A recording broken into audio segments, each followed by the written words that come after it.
Hello everyone and welcome to the second race of 2S Season 14 here today at a very rainy Donington. It is me, myself and Aidan Bailey in the commentary booth. Welcome Aidan and thank you for joining me here today. Thank you very much, always a pleasure. So it's been quite a while since we've been on the live streaming. I think it's been Season 12, we skipped the whole of Season 13 and that was due to holidays between me and Aidan, but we are back and finally ready to continue bringing you guys your Monday night entertainment with a bunch of drivers who are fairly competent at driving, some more than others, but we all love the entertainment nevertheless. So today we see a lot of new names. Welcome to all the new drivers in 2S. We also see a lot of familiar names, and some of the familiar names, like Bailey Thompson, who we're riding with right now, making a return in a different car compared to what they usually drive. For him, it is the McLaren, and for Dominic Illigner, the reigning champion, I believe, or was it Sam Chumley who won the last championship? I believe Sam won the last championship. Right, but Dominic Illigner won the one before that. Anyways, so Yes, it's been a he did. battle between those two drivers for the last 4 seasons, but I think this season might be a bit different. We have Thomas Nopek from Poland in the Mercedes, and he's currently setting a blistering qualifying pace, 5/10 faster than everyone else. But just as I say that, Aidan Bailey improves by 2/10. To be fair, it is a wet quali session. The laps are going to get faster every single lap, but we have been looking at Thomas Nopek in the practice session, and boy was he fast. He was like miles ahead of everyone, and I know Ben was also telling me in practice sessions that he was rapid, so we'll see how it goes. I believe he's new for this week. I don't remember seeing him last week. So we'll see how he settles in. Yeah, He seems very quick though. I haven't really paid attention to race 1 results at all, so I'm afraid I can't be able to tell you guys what's been going on in the season. Do you maybe have more of an idea of what's happening, Bailey? I know that, well, for one, Sam is starting. He's not doing qualifying on any race, so that's always going to be interesting. And I believe Illigner is joining him, so we're still going to get them two fighting. Bailey, however, won the last race by quite some margin. He seems very quick this season. The McLaren seems to suit him very well. And other than that, I don't really know. A lot of the top 4, 5 pro drivers last week were all quite close together. So it'll be interesting.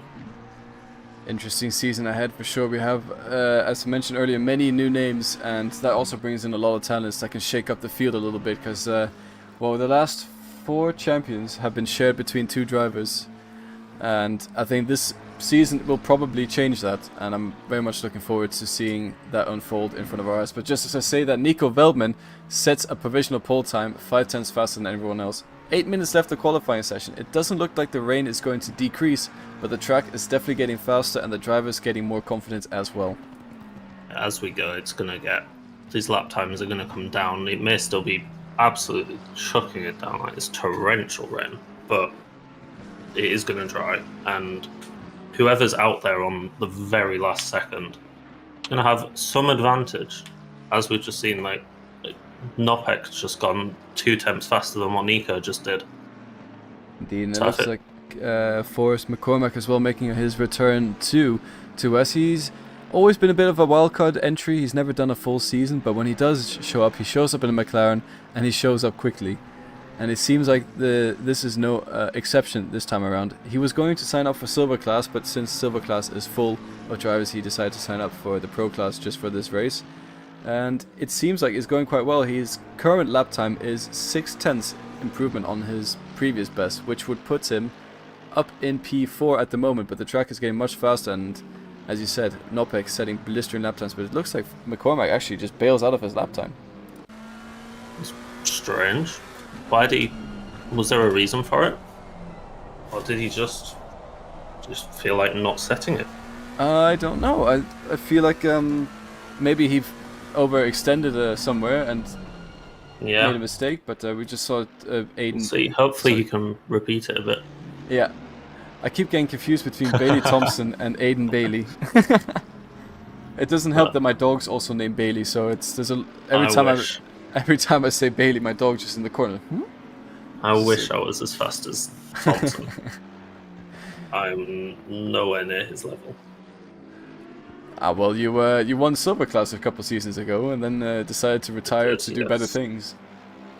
Silver Class, then a couple shocking seasons in Pro, and now, unfortunately, can't race anymore. But we're still here. We're still representing, and I mean, contribute. Everybody gets to hear me now. I think that is a large contribution to the community, and I'm sure you've got many fans in the chat. I can see already saying welcome back, Aiden, and how they're happy to have you here today in the commentary booth. Thank you, by the way, for making it. It was very rainy. I wasn't sure if you were in the mood for it, but then you sent me a lovely message saying, "Hi, do you need a friend to keep you company?" And I said, "Yes, please." And here we are. Yeah, I have not a lot going on today, so I thought I'd jump in with you. It's either that or watch with just Ben and Jack, and I thought, well, can do that and stream to everybody else.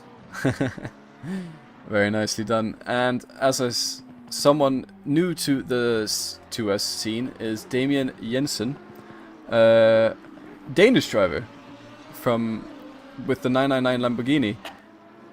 I haven't seen him before, so welcome Damien to the league. Sets a quite a competitive lap time in P5 currently at the moment, but it looks like he's already improving on this current lap that he's on at the right now, and looks to potentially be in the top 3 by the time he finishes his lap time. Although I will say the top 3 of Nico Velman, Bailey Thompson, and Nopek seems to be just a smidge quicker than the rest of the field at the moment. Yeah, there's a gap forming, isn't there? It's going to be top 3 battle and then best of the rest, really. Yeah, but it looks like the other drivers are getting closer to these top 3 times, as we have Ben Lowe's in P4 as well, who seems to be not improving this current lap time, but he's got a few more laps to improve. I'm watching his delta; it's improving in some places and falling down some others. And I think he just you saw him just go off the track there in front of Forrest McCormack, who we're currently riding on board with. Ben's sometimes pretty good at just putting in just a one-lap wonder right at the very end of quali, so we'll see how that goes. Yeah, I met Ben a couple of weeks ago actually. We attended a real-life go-karting event where we both of us drove in separate teams though. And before the race he was like, "Oh, okay," and we weren't really sure. Usually we match each other's pace, and I said, "Ben, on a good day you're miles ahead of everyone else." But then I jokingly said, "But those good days don't happen often." But he did. But it is true. On a good day, Ben, it just shines like another star. And unfortunately, it wasn't his good day in the go-kart race. It was mine. But I'm not going to gloat too much. I don't want to sound too pretentious. But we did win against a professional team, so that was quite fun. But anyways, back to 2S AC and a little backstory between Ben and his good days, and today seems he is quick. He is consistently quick. Yeah. And inconsistently rapid, I think is the way to put it. Yeah, he has his odd race. He does. He's won a couple now, hasn't he? Yeah, he has. I think he won in Hungary, and then I can't remember where he's won. I feel like it was Suzuka. I feel like that might be right. He'll be able to tell me after the race, anyways. Yeah.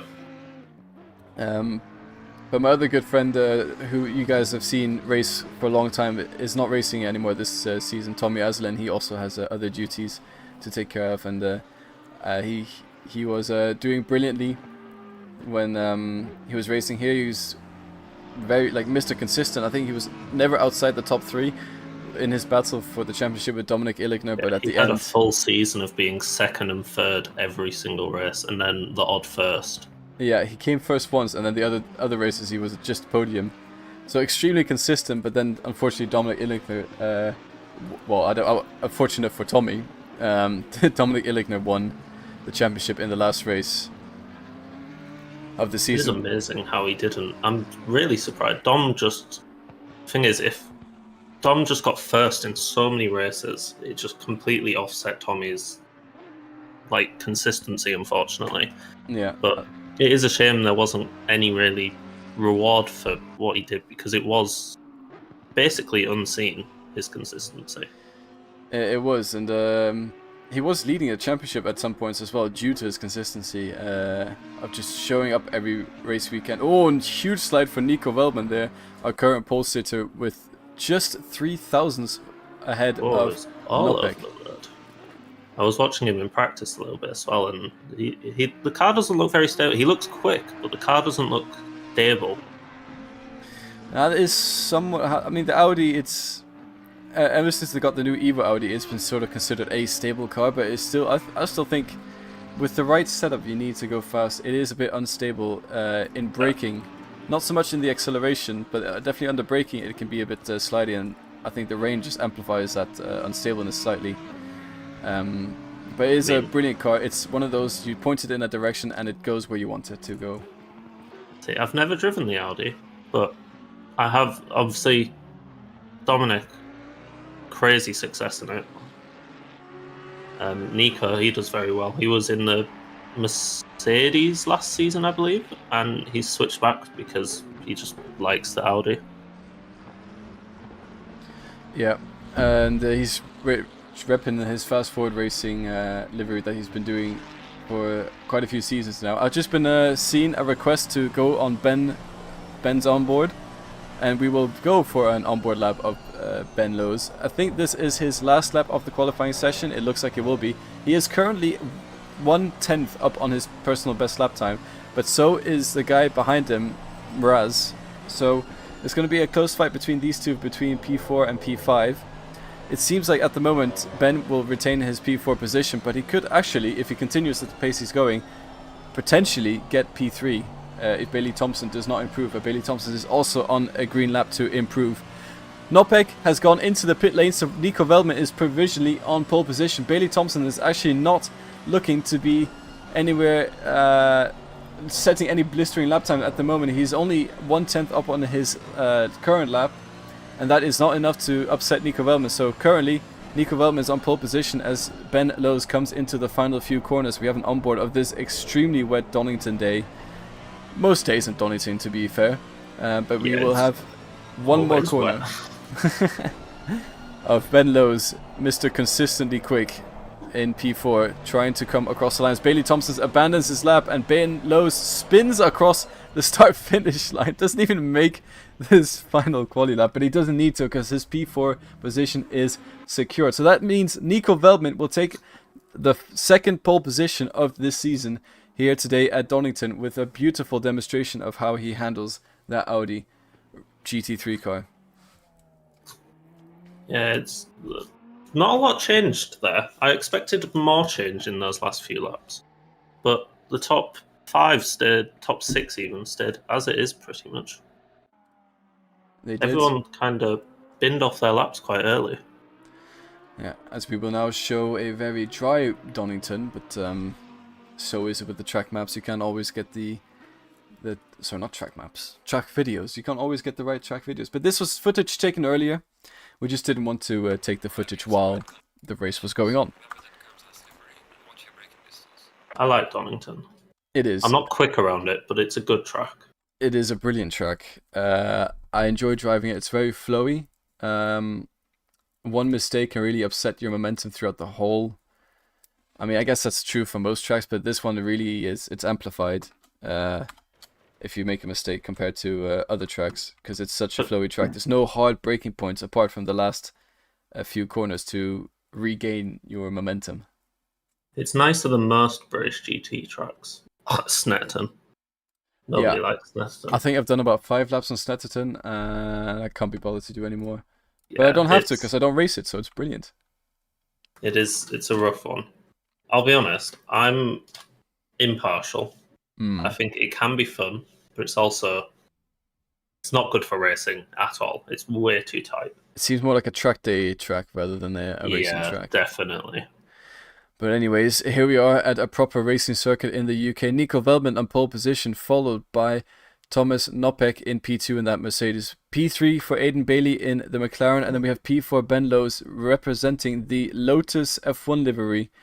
Ben Lowes always puts a lot of effort into his custom liveries, and I think this is another one of his bangers. If we just have a quick look around the Mercedes Lotus AMG livery, hats off to Ben for creating a nice change for liveries on the grid.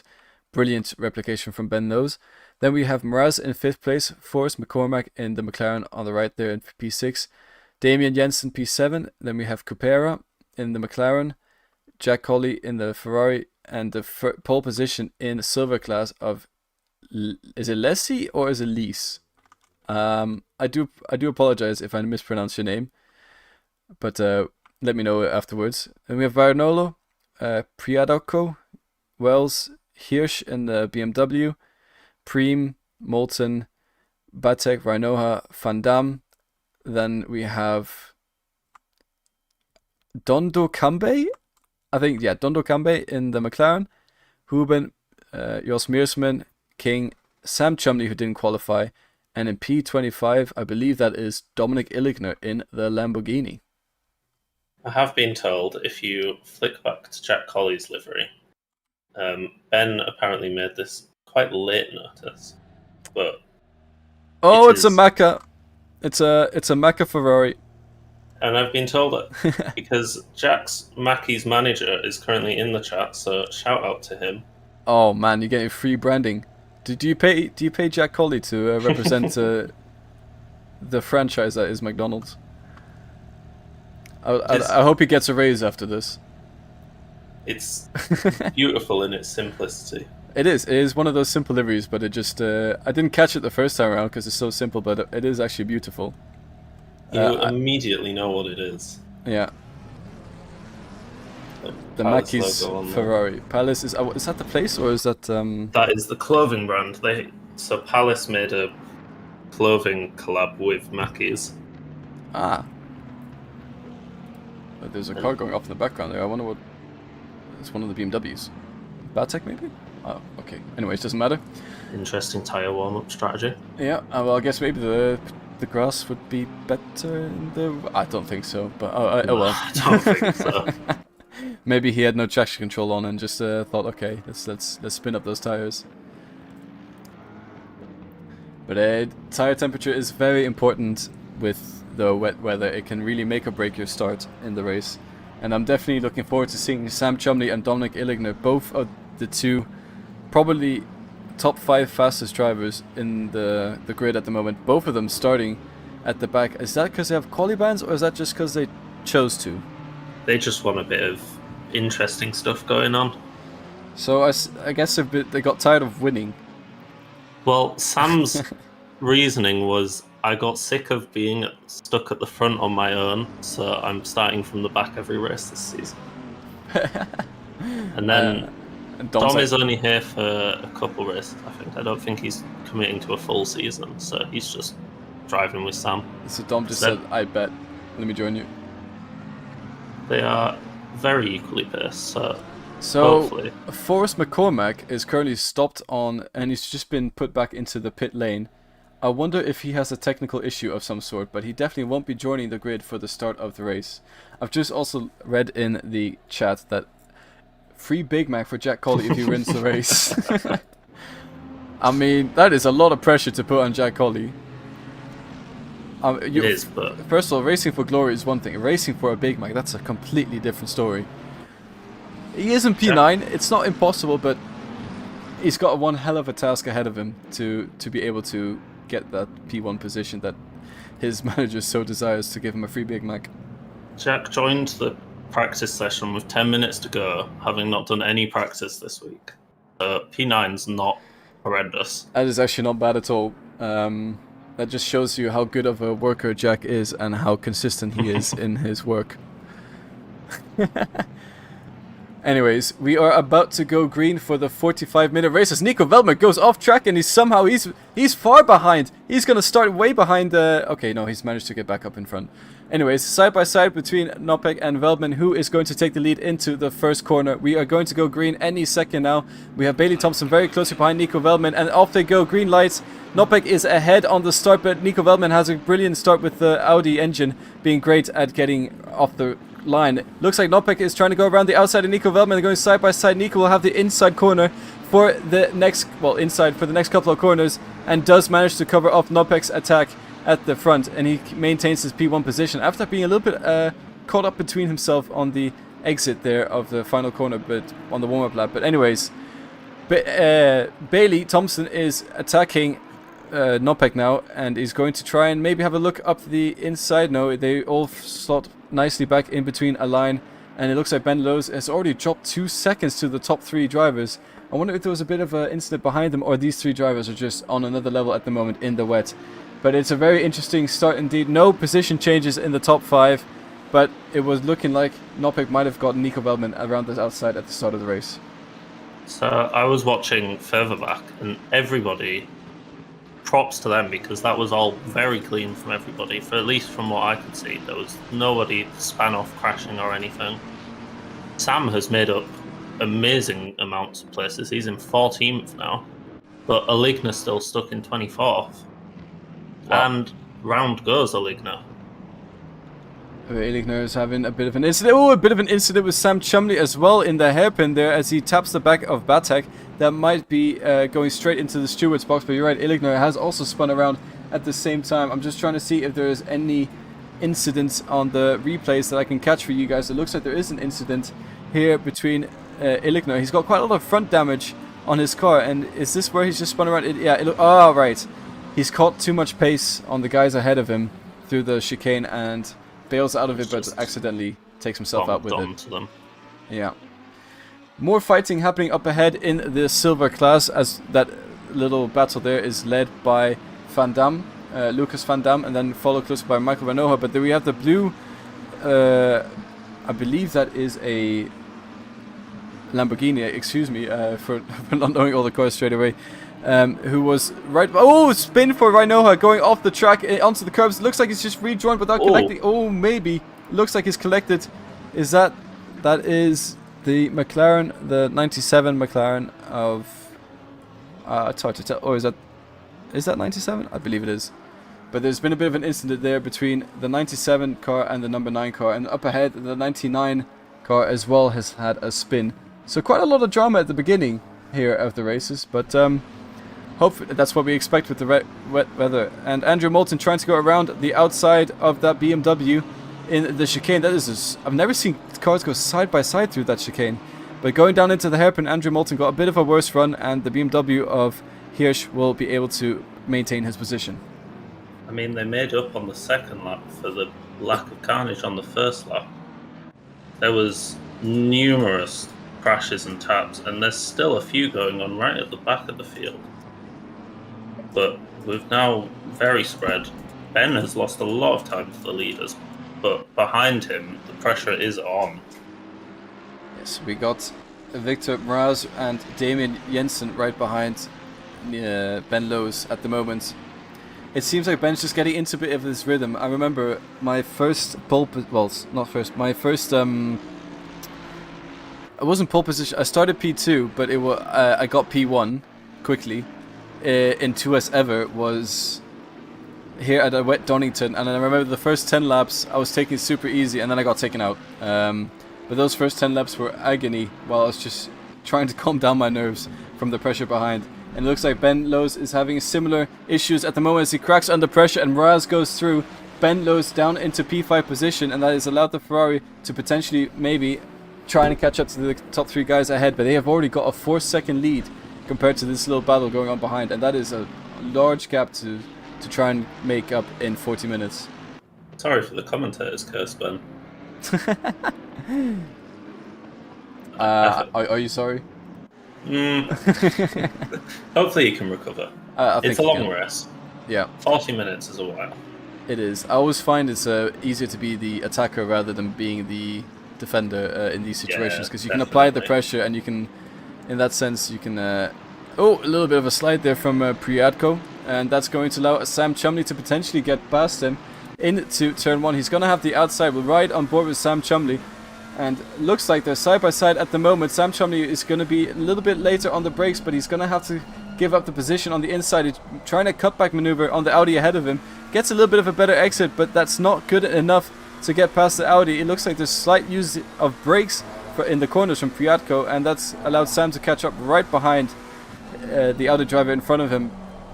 But Chumley now has to apply more pressure. It goes a little bit sideways on the exit. That's going to allow Chumley to get right up the rear again. Oh, goes wide, following Priadko off the track. Both of them doing all they can to try and catch the car. Sam is going straight into the wall. He's going to keep it out the wall. It looks like he's kept it out the wall, but that is a huge spin from Sam Chumley, just following the car ahead, who just veered off track and he had nowhere to go. That was interesting. They were really pushing for it then, weren't they? Both of them went too much. Sam lost it early, and we were following him. Priadka lost it later on up in the road. He ended up facing the wrong way as well. So both of them set way back now. Yeah, so all the hard work Sam Chumley had at the start of the race, he was about to break it into the top 10 of this race in 5 minutes from starting from last. Would have been a brilliant feat, but then it looks like to me that he was just following the car ahead of him so closely that he didn't see that they just ran out of track, got the tires on the grass, and then once you do that, you are a passenger. And there's, I'm afraid Jack Colley's Big Mac is looking ever tastier as he's up into P7. Huge. And I don't know what the time's like, but 2 seconds away from the car in front, it's not too bad. Not at all, no. It looks like Bailey Thompson as well is dropping behind Nico Veldman and Thomas Nopek at the moment. These two drivers battling it. Are they going to be battling the whole time around? I hope so. It's going to give us brilliant racing, but we'll go on board with Nopek at the moment as he seems to be the slightly faster driver, slightly more comfortable in these conditions. I will say Nico Veldman is doing a brilliant job in maintaining his composure and maintaining the pressure that's being applied on him.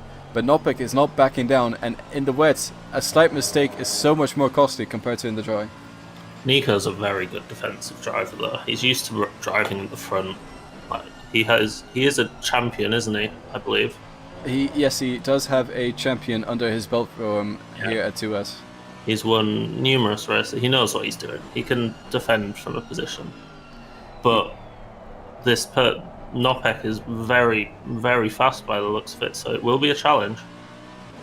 It will be, but it looks like Nico Veldman is rising to the challenge and maintaining his P1 position comfortably. There's no sense of nervousness in the steering attack, I guess, steering angles of Nico Veldman at the moment, and Nopek is also maintaining a very calm position. These two drivers, I think they're going to be playing the long mental game for this race. It's not about who can get ahead first in the next corner, it's about who can get ahead first by the end of the race. Bit more racing going on at the back between Vargnolo and Lees. It looks like Lees has just, Craig Lees has just allowed Vargnolo to pass him, and that's because Vargnolo spins on the curb, and he's going into the grass. Hopefully he recovers that McLaren. What on earth happened there? Did he just... I wasn't able to see the... Wow, that's some grass mowing. At least they don't have to employ the mowers tomorrow. Vargnolo making the jobs of the Donington caretakers just that much easier by mowing the lawn for them. But it seemed like he just got the slightest bit of wheels touching on the curb with a bit of throttle, and then maybe he pushed a bit too far out. And I think the curbs up there are very slippery in the rain. It's lethal in the wet. You have to be really careful. Yeah. And they're also, I think some of the curbs here at Donington are lethal in the dry as well. They're very slippery curbs. That's my issue normally in Donington. Oh, a little bit of a sideways action there from Priadko, and that's allowing Batek to potentially get a move done into this chicane, but he will be a little bit behind, so it's going to be hard to pull off. But it looks like Priadko, he's cut the corner, trying to maintain his, or trying to overtake Priadko into the hairpin now maybe, as they're going down. And is he going to brake later? No, he's not. He will stay behind the Audi driver for now, but the Audi driver make a mistake. Batek almost making a move on it, but has just got himself into the clutches of Andrew Moulton instead. I've been watching Priadka, who's still sliding about around that corner. But I've been watching him for like the whole lap, and he was every corner pretty much was stepping out, going sideways. He looks to be really struggling. It could just be his driving style here in the rain today, or as you said, just struggling a lot. And there we go. As speaking of struggling, he goes off the track and loses 3 positions. But I don't think it's over yet. It just looks like Batek had a bit of a slide there in the 3rd corner, but he manages to catch it. Sketchy. Very tricky conditions today at Donington. Of course, this season we are trying something new. We are doing a real weather simulation race. So every day before we set the race. Ooh, big sideways action from Batek there. So every single day before we set the race service, and that is actually Dominic Illigner in the background you see coming back from the grass. Sorry. Every day we set the race service, we have a look at the weather forecast of the day and the weather forecast of the specific time that the race will be happening. And today at Donington is wet, so that is the reason you're driving in the wet today. So it could be a full season of wet races, or it could be a full season of dry races. It all depends on how the weather is in the different locations where we will be racing. I do quite like the feature. Like, I live in Sheffield. I am about an hour away from Donington, and I can confirm it is chucking it down. So it's accurate. And I currently live in Netherlands, and it is not chucking it down. So I guess it's nice to see that it follows the accurate. Oh, a little bit of a spin there and a tap, and Dominic Illigner, his race going from unlucky to even more unlucky as he spins on the grass. This little ballet pirouette for the fans. And he almost spins getting back onto the track, but it looks like the the Lamborghini ahead of him, the blue and pink one, got tapped around, and then he was unable to avoid the spinning Lamborghini ahead of him. Dominic Illigner having a poor race today, with quite a bit of unluckiness thrown at him. Yeah, it's not been his day, has it? Is he? Yeah, he's just come into the pits, hasn't he? I wonder if he's gonna repair and come back out, hopefully in the free air, and just try and crack on with it, or if he's just had enough for today. We'll see soon enough. Up in front though, I was gonna say Nico has pulled a bit of a gap now, but it seems to be closing back in again a little bit. It was over a second, but it's now back to under a second. The rest of the field's kind of spread out quite a lot as well now. Yeah, the last lap from Nopek was a 1:32.5, and the last lap from Nico Wellman was a 1:32.6. So these two drivers pretty much matching lap times at the moment. Some will get a 10th here, some will get a 10th. Ooh, a big dive from Batek there that hits Hirsch. Sam Chumley gets out of the way. It doesn't get any position. Sometimes Batek stays ahead, and then it looks like there might have been a little bit more contact. Sam Chumley finds himself in a little bit of a battle. Flashing lights. Hirsch lets Batek through. Almost taps him again on the undercut, and Hirsch gets a brilliant undercut drive on him. Is Sam Chumley going to join this battle to go 3 wide into turn 1? It will be quite interesting if he does. He's going to go down the middle. I think Sam Chumley will have to back out of this one in order to survive. Hirsch has the outside corner. Batek later on the brakes on the inside. Hirsch will have to give that position of Sam Chumley. Position himself beautifully. Gets past Hirsch, who is failed his attack on Batek, and now he will set his sights on the next driver ahead of him, which is Andre Batek in that BMW, sliding through the corner, almost losing control of that BMW. Sam Chumley almost up into that P12 position where he was before he spun around on the grass. He's done brilliant to get back up since his spin. A little bit of contact between the two drivers going into the next corner. Sam Chumley will have the inside. Is he going to make it through cleanly? It looks like he is, and what a brilliant move from Sam Chumley. Sam was rewarded for his patience for the first move for the first overtake, but that was all him. He sent it up the inside. Great overtake. Oh, that is Dominic Illigner off the track. I wonder what's... Oh. Has he got slick tyres on? Nowhere. There's nowhere. I just don't see why else he would be off the track there. He's got no damage on his car. He's going to come into... No, he's definitely got wet tyres. There's no way he can do that on slick tyres.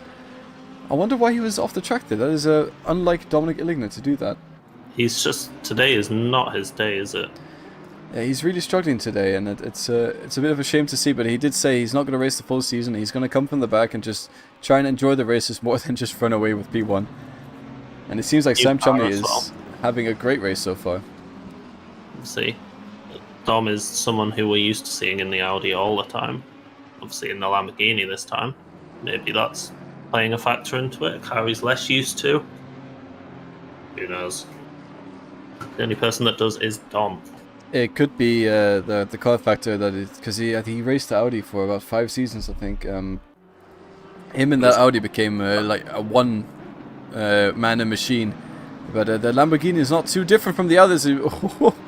Off track ahead, Priatko continues his escapades of nearly spinning, but not on this race. We got 30 minutes to go. I wonder if he'll be able to survive the whole 30 minutes, given that he's having quite a lot of trouble controlling the car at the moment. Up at the front, Nopek again closing in on Nico little by little every lap. It's getting close again now. Yeah, I've been keeping a close eye on that. That's Vagnello going around Lees. It looks like Lees is he's not racing for position on track. He's racing for class position, and that is all you need as well, because he is the silver class leader, is Craig Lees, and he rounds out the top 10. But that's Vagnello going past Craig Lees yet again. Hopefully he doesn't spin this time on the corner exit of turn 1. Everyone seems to be going, for the most part, everyone seems to be getting on quite well. The gaps have all... There's not a whole lot of fighting left going on now. There's a couple spaces in the further backs, but everyone's kind of doing their own thing at this point in the race. Pit stops will start soon. People are going to start throwing it in, trying to get an advantage on the tyres. And it'll should be soon. Yeah. I don't think there's much of a tyre advantage in the wet. I don't think the degradation is as strong as when it is in the dry.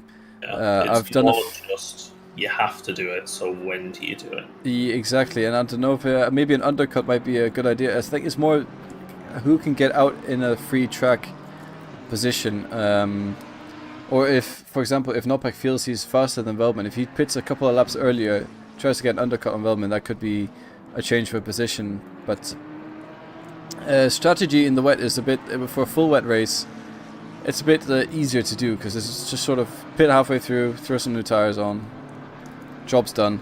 Whereas because these wet tires, they can last multiple stints. I've done an endurance race of 6 hours where I think 3 hours of it was in the wet, and we only did stop and goes, pit stops with fuel. We didn't do tires. Ooh, a little bit sideways action from Forrest McCormack into the chicane, as a seasoned wildcard veteran manages to survive his almost spin into the final sector there. It doesn't look any drier, even 20 minutes in. It's still a very, very wet track. That rain is still coming down. Yeah, judging by the lap times of the Nopek and Veltman, so the two leaders, it seems to be they're slowing compared to the best lap. So the best lap from Nico Veltman is a 1:32.6, and the best lap from Thomas Nopek is a 1:32.5. The last lap from Nico Veltman was a 1:32.96, and the last lap from Thomas Nopek was 1:31. So it's 1:33.1. So it seems like... See, I know you said obviously tyres in the wet don't, but a couple of temps maybe. Could just be from the tyres. It could be. They don't have the same drop-off as dry tyres do, but they do drop off, obviously. But it could be also a mix of there's back markers coming into the mix now, which could be very interesting to see how Nico Veltman navigates these back markers, and this could also be an opportunity for Nopek to finally make an overtake. But it looks like that is Reinoha who pulls to the side and lets the two leaders through, and now the green Lamborghini ahead of them has to also give space to the two leaders at the moment. It looks like it's being done quite neatly, but maybe not as neatly as Nico Veltman would have hoped. But Nopek, yeah, getting caught up a little bit with the back marker traffic, almost collects him there. And actually, you see Lamborghini is going slightly off the track. I don't know, maybe it was spooked a bit by Nopek, but that actually gave Nico Veltman a slight advantage trying to navigate through that back marker traffic. Those two are flying ahead. We've already started lapping cars. Yeah, and really, I guess are they cars that have pit already? The number, is it 45, has not pitted yet, no. Wow, they're really just flying on ahead. They are indeed, but although I will say Reinoha has pitted, so yes. So yeah, it was lap traffic between pitted cars and non-pitted cars. But I think Renault has a full lap, has already been lapped once in the pit lane. Yeah. Anyways, scratch what I was saying about the track feeling. It looks like a bit. So last lap from Thomas Nopek, 1:32.6, and last lap from Bailey Thompson, 1:32.5. So Bailey Thompson is matching the leader's pace at the moment. He's not. He's far, he's close enough to still be able to put a fight up if he wants to. 3 seconds is very doable. Yeah, if these two drivers start battling, I think you can see Bailey Thompson in the background there in the McLaren. If these two drivers start battling, Bailey will be there in a couple laps time. I will say that Bailey looks like he's been tripped up in the lap traffic, as this last lap was a full second slower than the leaders at the moment. really difficult to navigate. Especially, it's not a wide track here either. It can be very difficult to get past that last traffic. Ooh, sideways action there from Nopek. I think these drivers are only at the focus at the moment just to staying alive on the track and trying to maximize the speed they have at the that they can to comfortably drive at, because it is treacherous conditions. But anyways, your favorite Big Mac enjoyer, Jack Colley, has gone into the pit lane, and so has Ben Lowes. So it looks like potentially Jack Colley could come out and maybe be P6, P5. Let's say, should we get, maybe not a Big Mac, but will he get a free portion of chips if he gets top 5? Hash brown. Hash brown. Everyone likes Mackey's hash browns. I don't think we have them in... Wow, really? No, I don't think I've seen a Mackey's so hash good. brown where I live. You get these they call Apfeltorte, and it's like I think it's an apple cake, but it's deep fried around it. I think it's like a sausage roll, but instead of a sausage, it's an apple inside. Oh, It's quite a sweet one. Do you get those in the UK as well? Yes, we do. Yeah, I like those a lot. And then obviously the McRib. Well, I don't know if this is obviously, but the McRib is invented by a Luxembourgish person. Yeah, I don't think that's a thing in the UK. Yeah, it probably isn't. I think it's a seasonal item. I think on the menu. Yeah.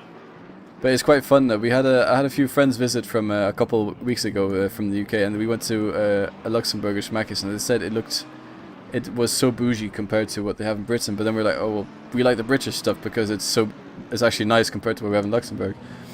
Like you get such a larger selection compared to the Luxembourgish one. So it's funny to see how both people preferred the other one. But I guess it's because the one you're used to seems a bit boring, whereas the new one is a bit exciting. Spain was pretty good. I went to one in Spain. They had decent Mackies. They had like chip shakers and stuff. So they had like you could get like flavors for your chips. Oh, we can get And you that. could get, I like, think, as There well. was loaded fries as well, which also isn't a thing in the UK. Oh, okay. I think those are a thing in Luxembourg at least. And I've just read he gets a double cheeseburger for top 10. So Jack Colley, no pressure on now, but you have a double cheeseburger coming up your way if you continue driving at the pace you are currently. I think that's better than a Big Mac. Oh, that's controversial. Big Mac's too much bread. I do agree. It is a bit too much bread, but I compensate that by just getting the double Big Mac, and then you got another patty in there, and it's okay. Yeah. That works. But anyways, It's a good amount of food. yeah. So enough. I guess that's so. So for everyone who's at the track today and they're feeling hungry for some lunch at the moment, just go to your nearest Mackey's.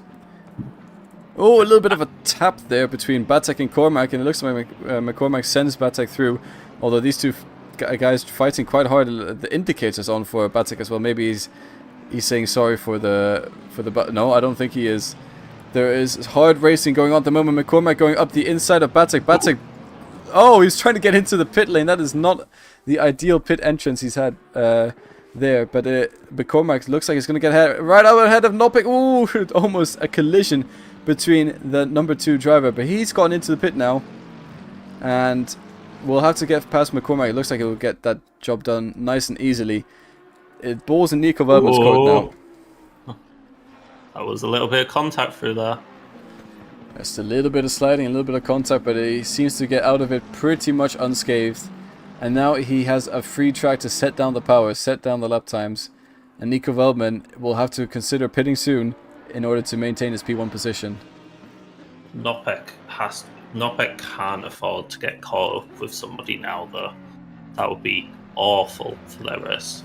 It would be, but it looks like Nico Wellman's getting caught up with someone. There's a spinning McLaren on the track ahead. He has to navigate around. He's got around the number 44 McLaren of Cupera, but he does have lap traffic ahead, so he is getting tripped up in traffic at the moment. Nopek has a free open track, and this could be the changing, what you call it? The change of the tables have turned. Let's just say the tables could be turning in Nopek's favor at the moment. Turns have been tabled. The turns have been tabled. Could very much come out in front of Nico now, who's still stuck behind other cars as well. Yeah. Excuse my English. I am just a foreigner. That is all. You went to an English school. I didn't. Shh. Potential. Maybe I did. You're excused. Thank you. And we have Bailey Thompson, I think, is falling a little bit farther behind as well. So it seems like his last lap as well, it was 34th dead, and Nico Velman's last lap was 32.6. So I think either Bailey Thompson getting tripped up in a bit of traffic, or he is due a pit stop very soon. But it looks like Nico Velman taking a tight line around the... No, he's not going into the pit lane. He is staying out in the traffic. Currently behind Federico Vargnolo. Vargnolo has been driving in 2S for quite a long time, so he will know the blue flag rules, but it currently looks like he doesn't feel he is slow enough to let Nico Velman pass. Although here we go, Nico Velman finally gets past. He will have open air now. Nopek's final lap, last lap, will be very interesting to watch. It was a 2:25, so that was including the pit stop, but the next lap will be crucial for Nopek to see how he compares to Nico Velman in lap times. If there's a big difference, Nico could be in big trouble. I guess in Nico's case, he doesn't know what's going on behind him with Nopek. He doesn't know if he's in traffic or anything, so he's just going to have to hope for the best and just do what he thinks is best. Yeah, and I think there's been another bit of turmoil in Nico's attack on P1. Sam Chumley, currently one of the fastest drivers on the track, is in P11 behind Federico Vargnolo. They're fighting for position. So Sam Chumley getting a little bit out of shape there.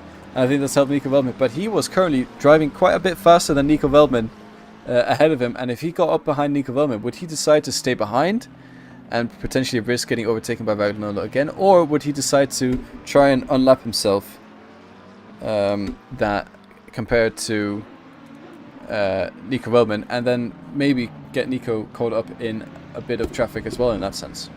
It's a hard one to swallow sometimes, but sometimes if it's the leaders, you have to stay behind, surely.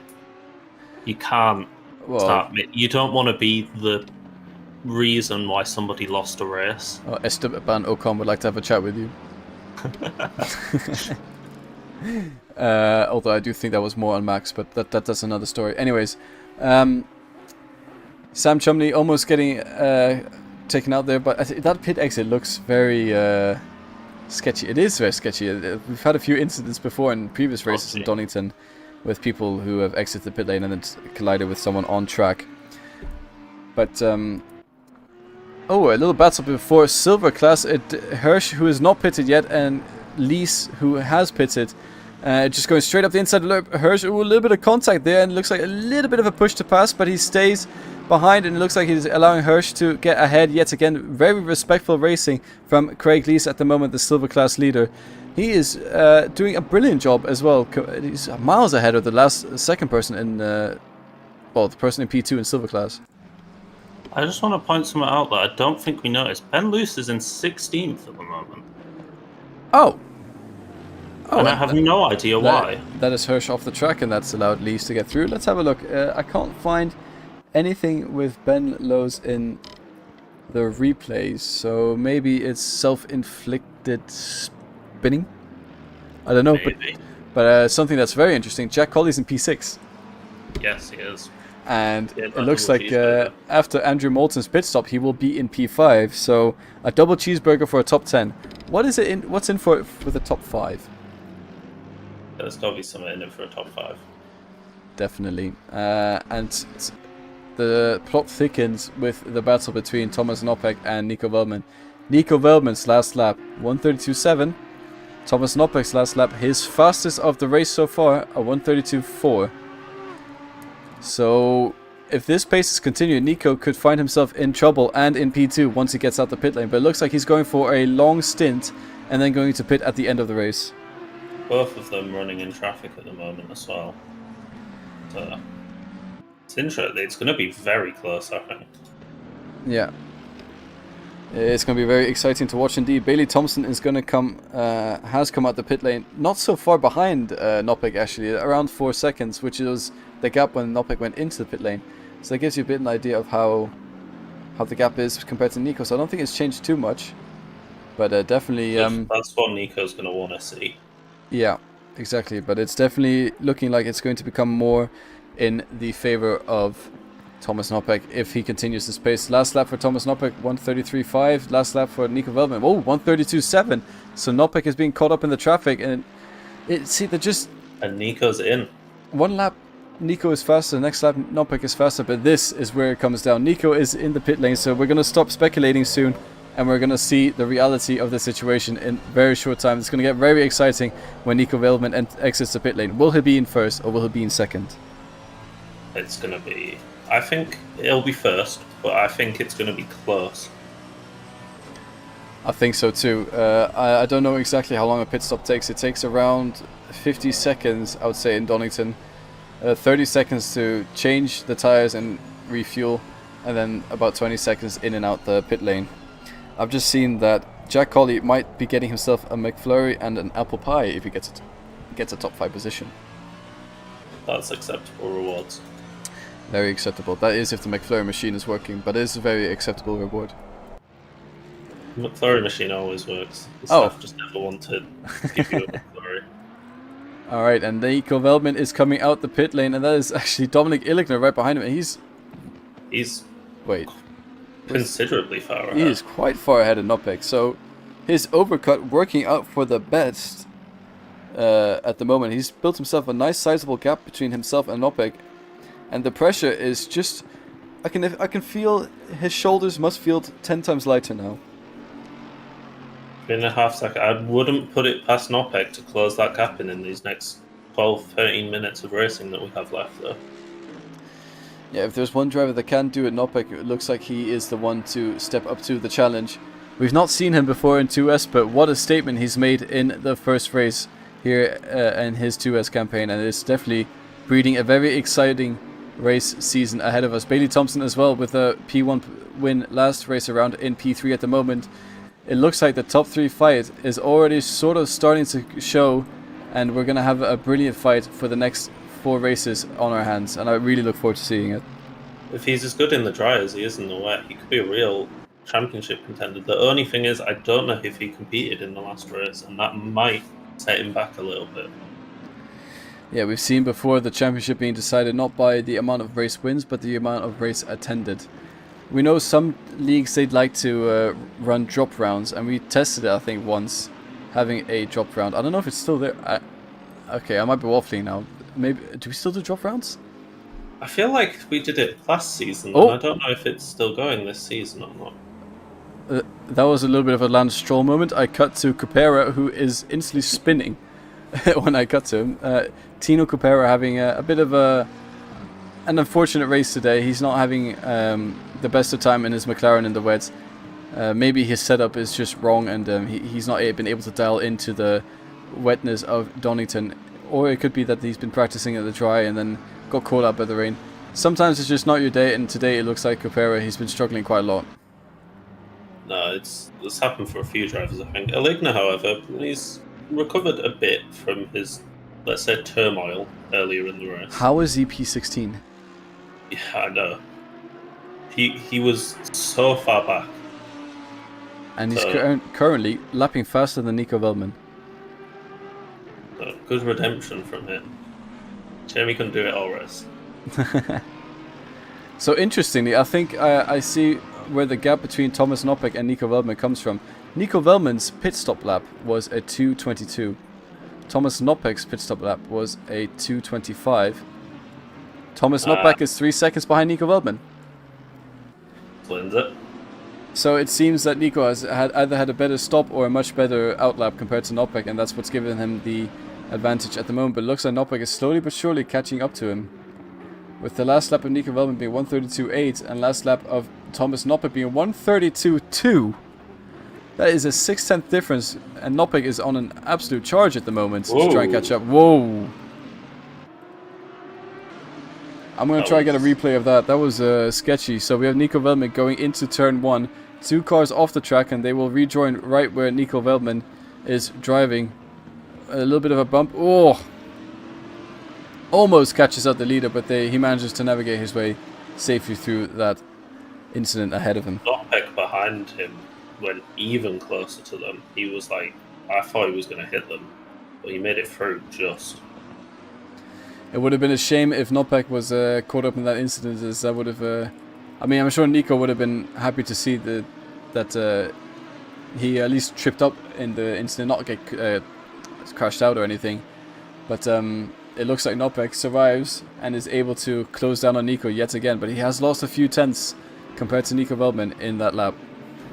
Yeah, I think even if he catches him, Nico held him behind for so long before.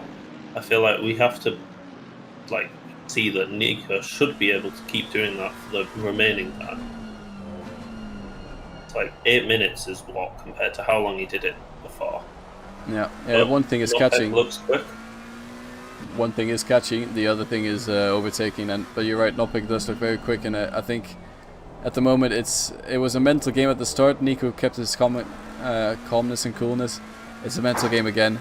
But it's after 40 minutes of driving. Will he have the same mental capacity as he did at the beginning of the race? Oh, it's tolling, especially if it's warm wherever they are in the world. I know Ben said it was 25 degrees. That's miserable for sim racers. I'd say 25 degrees is actually not too bad. It's 25 degrees where I am, and Nico is, I think, yeah, I can check. Yeah, at 25 degrees as well. So it's decently hot, but it's not terrible. Heat in mainland Europe doesn't feel the same as it does in Britain. Yeah, I've been in 25 degrees weather in Britain. It was terrible, but 25 degrees here doesn't feel so bad. Yeah, like Spa felt nowhere near as bad as how it feels in England, and that was like hot. To be fair, you're also at Spa, which is in the mountainous region of Belgium. Yeah. And there's not many buildings around to retain the heat. Spa was a weird one. It was baking hot when you were in the sun. As soon as you went in the shade, really cool. Yeah. Was this the 6 hours of Spa you went to? No, this was the 24 that we were at. Oh, yeah, the 24 one. Oh, okay. Yeah, no, that was great temperature, to be honest. I think we were all waltzing around in t-shirt, shorts, sometimes jeans, and it was cool enough at night to sleep, and it was warm enough in the day to not be cold. It was great. It got really cold at night. Yeah. It was... Would recommend to anybody that's thinking about going to Spa, go to Spa. Yeah, there's just no...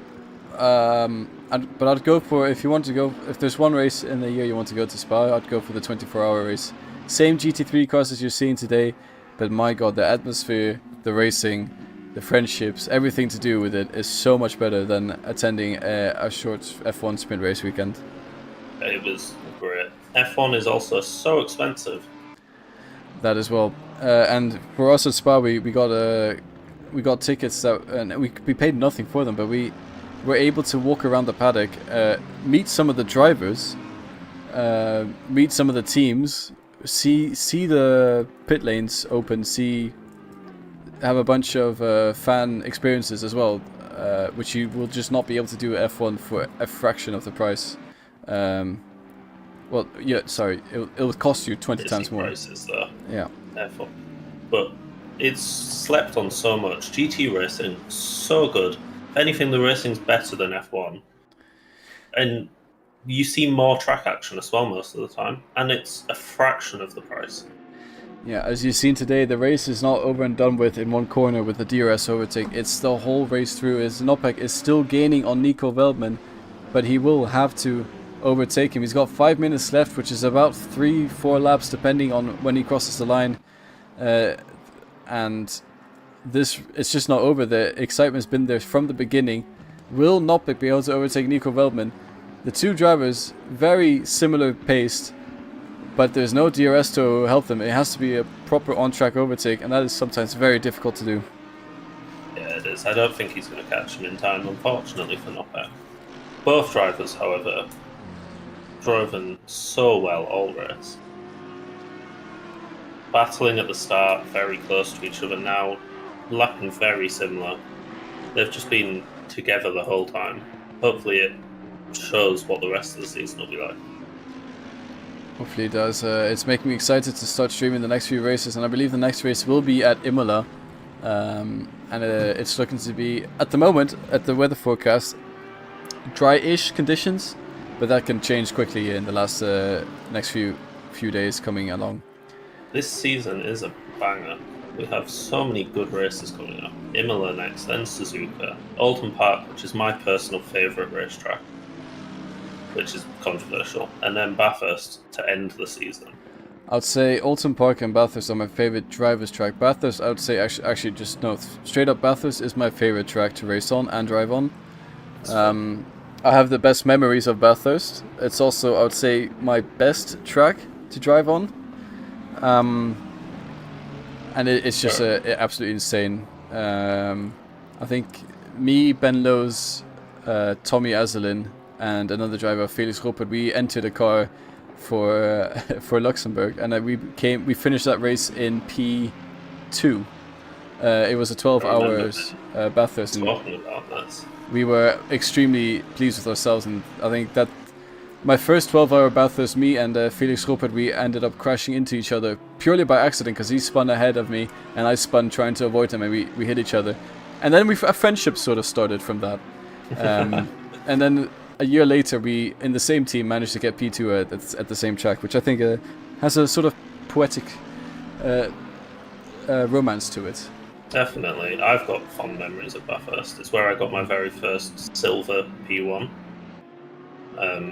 Due to unforeseen Gareth Higgins circumstances.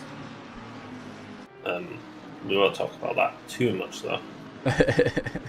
I do seem to remember there was a bit of a kiss between you and a certain Jack Mills.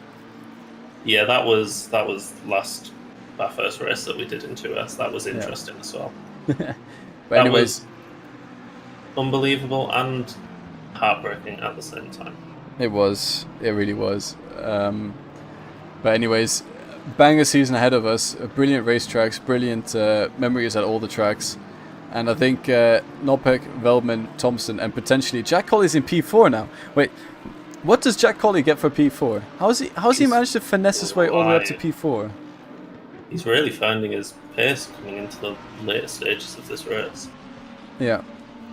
For a man who has done 10 minutes of practice on a track, who I assume he hasn't been sim racing a lot recently due to his commitments to McDonald's. And then he comes in, puts his Ferrari on P9 in quali. We expect nothing in the race, and he's suddenly up in P4. Does he get the flurry and the apple pie and the double cheeseburger, or is it just the flurry and apple pie being top 5? I think we should campaign for him to get a raise. But anyways, I want to also quickly mention Sam Chumley is in P6.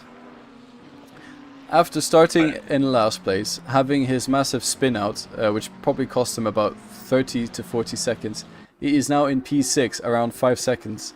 4 seconds now, even behind P5. He's had an absolutely amazing comeback of a race, and we are nearly about to start our final lap of the race. And Nopek, sadly, looks like he's losing pace to Nico Veldman, and actually has Dominic Illigno behind him to take care of. But Nico Veldman has a bit of traffic up ahead. This could get very spicy in the last lap of the second race here at 2S Season 14. Illigno doing really well, now in 13th. The car in front of him has a drive-through, so he's got P12 now. And his pace has been really good in this last... It wouldn't surprise me if Illigno tries to go for an overtake on Nopek in this last stages of the race. Yeah. He's been lapping one of the quickest in the field since he recovered. He definitely has been. I think he's not. Sam Chumley's not over yet. It looks like he's gaining. There's closer and closer as well to Jensen in front of him. But it'll be a hard ask to get 3 seconds on the last lap. But Nico Veldman seems to have navigated his traffic well. Thomas Nopek still has Dominic Illigno behind him, but Illigno will not be... he will definitely not try and attack Nopek. He will just stay behind him for now. But maybe that's putting Nopek on edge. But there's a McLaren of Forrest McCormack ahead of Nopek that might be able to cost Nopek the chance of any sort of victory at the moment. Yeah, he's on the brakes, a little bit sideways. Lost a little bit of time into that, but I don't think it would have mattered anyways, as he would have. Well, Dominic Illigner is actually fighting Forrest McCormack. I just realized these two are fighting for position on track. Thomas going to want to be all over it.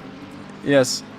That's so exciting. I want to have a look at Nico Velman when he crosses the line to see who finishes first. But these two having a great battle. But it's McCormack drive through. Oh, okay. Never mind. Dominic Illigner will get ahead.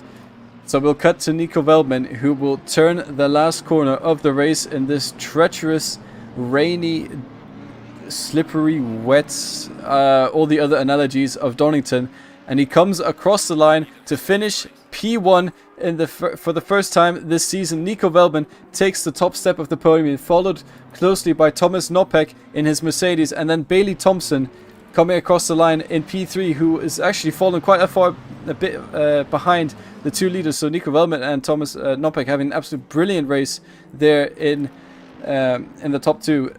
Bailey Thompson comes home in P3, and then Jack Colley. Don't be mistaken, it does say P3, but that is only because Nopek has left the server.